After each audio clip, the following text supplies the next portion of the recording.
You just started a war, buddy. Oh, I could do this all day. And I'm Spider-Man.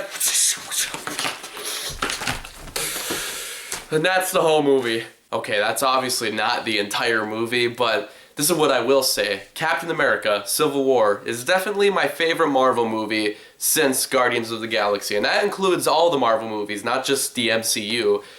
What I will say about the movie is I was actually really surprised because the marketing was not something that was really taking me in.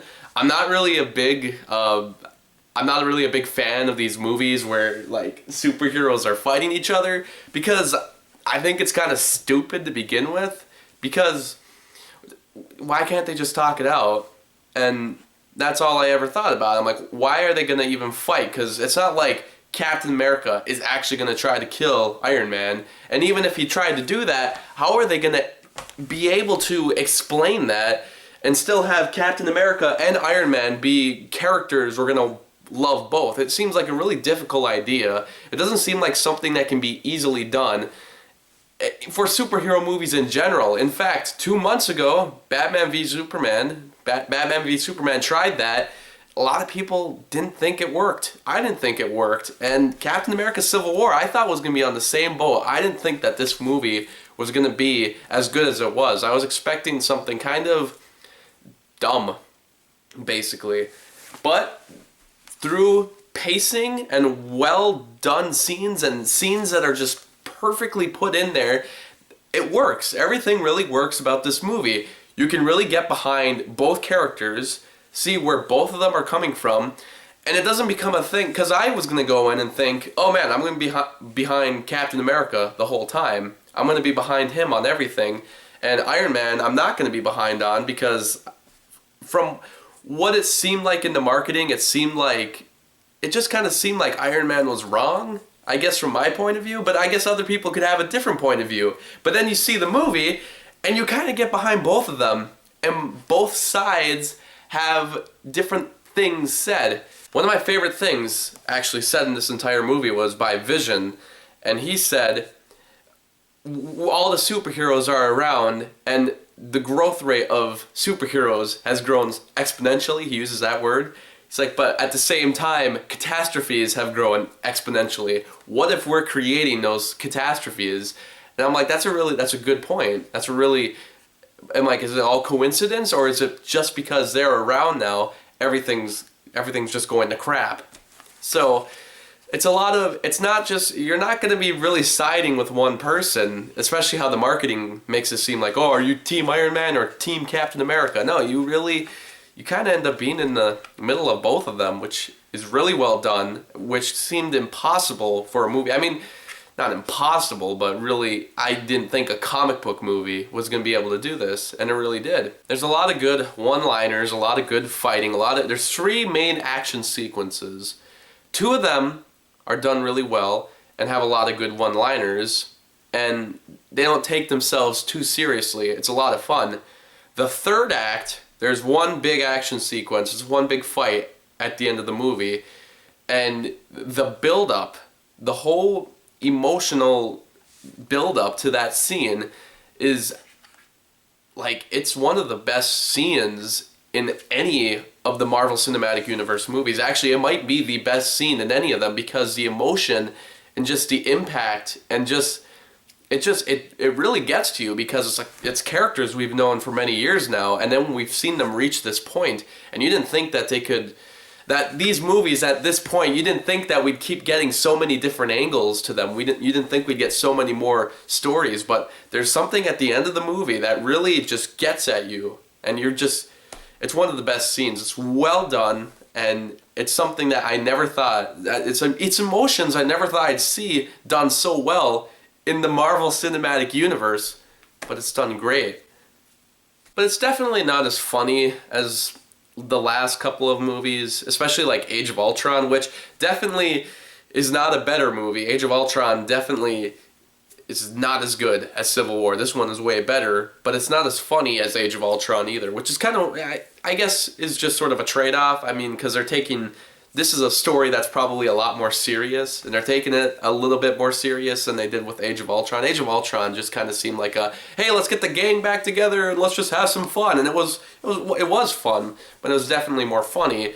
This one's not as funny, which might be kind of a dumb complaint, but that's just kind of one thing I noticed about it. That's just a nitpick. I didn't really think there was enough explanation of Black Panther and Spider-Man being in there. Hope I'm not making any spoilers there by saying Spider-Man. I'm assuming everyone's seen the trailer, but yeah, Spider-Man's in there. I think you all know that. But he's kind of...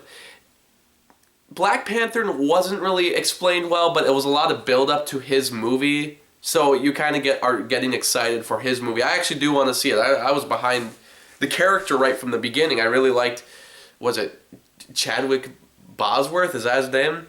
I hope I'm saying that right. Chadwick Bosworth, probably saying it wrong. I'll write it right down here. But yeah, he did really well. I thought he's gonna be really. I think he's gonna handle doing his own movie really well. Spider-Man wasn't something that it wasn't explained well because he's getting his own movie also, but it's not gonna be an origin story, so everything, how he exists, how he's there, I don't know if they're just gonna ignore that and be like, oh, he's just there. And it's very quickly explained, and he's definitely shoehorned in there. Like, you could totally tell that he was put in there when they got the rights to him, and they very quickly threw him in there, and then they took him out of the movie too, because it's not like he's at the end of the movie. He's in the middle fight scene, and he shows up, and then he's taken out right away. Like, Tony Stark's like, I need you. Okay. Why? Oh, I just need you. And then he uses him, and he's like, okay, you go home now. This is too dangerous. I'm like, well, this whole fight was kind of dangerous to begin with. Why did you bring him in? It kind of makes no sense, but at the same time, Spider-Man's done so well that you kind of don't care that it's so shoehorned, because let me say this. Tom Holland as Spider-Man is my favorite Spider-Man ever. Even though he's only in the movie for about 20 minutes, he's my favorite Spider-Man. He took everything that Tobey Maguire did right, and everything that Andrew Garfield did right, and he got rid of everything they did wrong, and he made a perfect character. And I don't know how he's going to end up doing in Spider-Man Homecoming, but I'm really excited now. That Spider-Man was one thing that even from the trailer, it wasn't something I was getting super excited about, because one, I didn't want to see someone else be Spider-Man again within, 12, 14 years?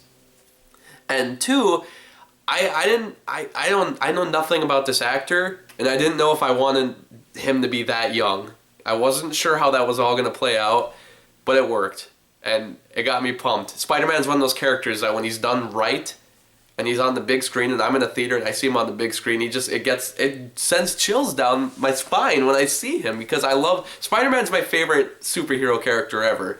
Seeing him on the screen, done right, always sends big chills down my spine. And if he's done wrong, ticks me off. It's Amazing Spider-Man 2. Perfect example of doing it wrong, ticking me off. But this Spider-Man, I think, we'll have to measure it properly when the Spider-Man movie comes out, because he's only in this movie for 20 minutes, but I feel like I can say this, that Tom Holland is the best Spider-Man yet. And probably maybe forever. I mean, maybe he is the definitive Spider-Man. We'll have to see. The thing that really does take an emotional turn is Iron Man. I think this is more of another Iron Man movie. I've always thought that Iron Man 1 was a good movie, and then Iron Man 2 sucked. And then Iron Man 3, if you watch Iron Man 2 and Iron Man 3, they're like the same movie, except Iron Man 3 is done better. I mean, as far as Tony Stark's emotional story arc goes, it's like the same story arc in both Iron Man 2 and Iron Man 3, but Iron Man 3 actually does it a lot better. And then this movie decides to just do another emotional story arc for him. It's not really about him, though. It's really more about other people and how he gets affected by it. And it really works. This is basically Iron Man 4, which I really wish it would have focused more on Captain America, because I do love Captain America. And a lot of people from the beginning have thought, oh, he's uninteresting, he's really boring, because he does everything right, he's a goody two-shoes. But I mean, this time around, it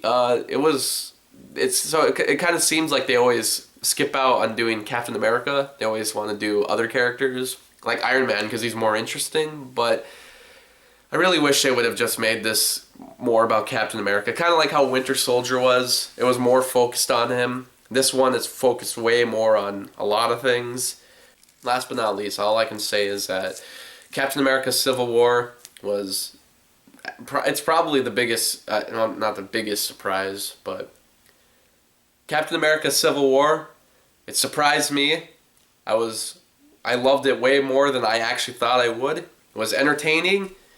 It's better than that other movie that came out 2 months ago. I hate to compare the two, but I really think it's better. I think this is the one that everybody is gonna one that everyone is expecting something out of this movie. I don't think you're gonna get disappointed. I think it's gonna be everything you want it to be, and it's character driven.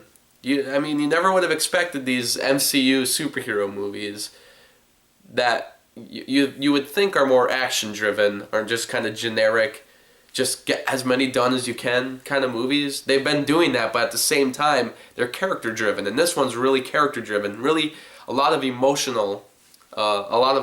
going on. I'm not going to reveal any spoilers because there are certain things I wish, not that this movie specifically does, but that the whole universe in general would do at this point, because there's certain things that this movie series has been going on so long, and there's certain things that they haven't done yet that for a movie series for going on this long, they gotta start taking some chances with. But that's not really a complaint against this movie. That's more of me I'm just talking now. I'm just saying words. Go see this movie. You'll like it. I'm done now.